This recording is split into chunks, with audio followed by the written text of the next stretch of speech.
Welcome to Office Centurion. I'll be your guide. Today we are going to be doing a review of Soren Kierkegaard's The Sickness unto Death, written under the pseudonym Anti-Climacus. Here is the book.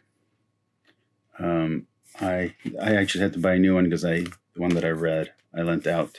The Sickness unto Death is about despair, its forms and its types, as well as an examination of Kierkegaard's claim that despair is sin.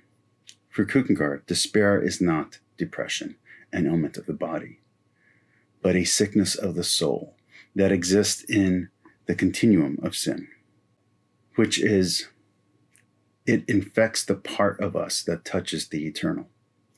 Initially, he breaks down despair into two forms and four types. But as he continues his explanation, his examples become more exhaustive and varied, if subtly so.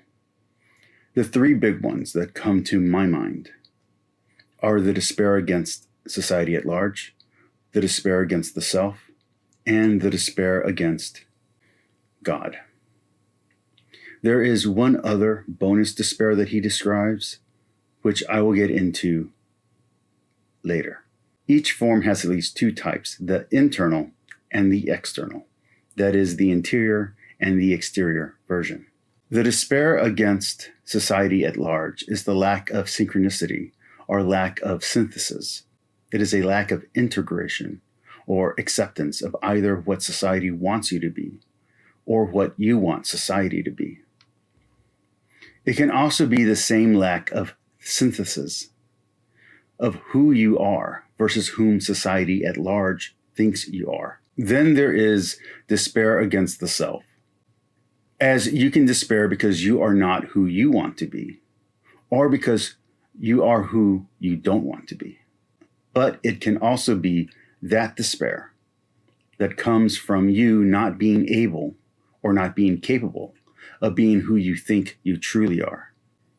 This would be dysphoria, disintegration, self-hatred.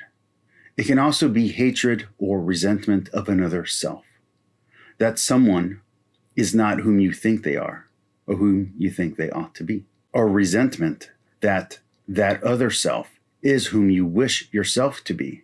Jealousy and shame are the elements here. Then there is the despair before God, which means the despair of facing the perfect and realizing that you yourself are imperfect, that it is a vast, unbreachable chasm between the highest standard and yourself as yourself, a lack of integration with the ultimate perfection, a lack of unity with God.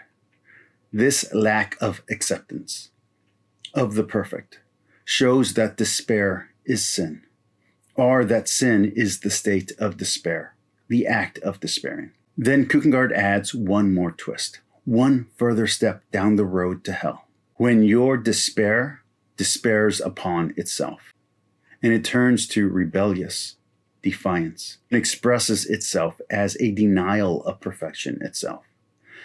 Despair can get so far that it defies forgiveness and mercy, denying them as even possibilities. It is here that you find the biggest hurdles when it comes to understanding Kierkegaard. It is not simply the fact that he is a challenging and complicated thinker, but it is also the Christianese he uses to explain his terms.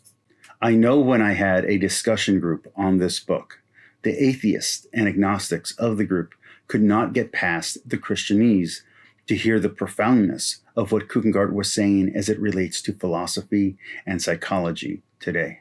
Personally, while I may not agree with all of what Soren postulates as Anti-Climacus, I do think Kierkegaard is an interesting thinker, and I am very glad I read him. I would recommend this book to anyone with the caveat that it is a difficult read for most, as you will have the urge to ponder his every sentence before you can finish. And that's my review of Soren Kierkegaard's The Sickness unto Death. Please like and subscribe. Please comment down below. Let's continue the discussion.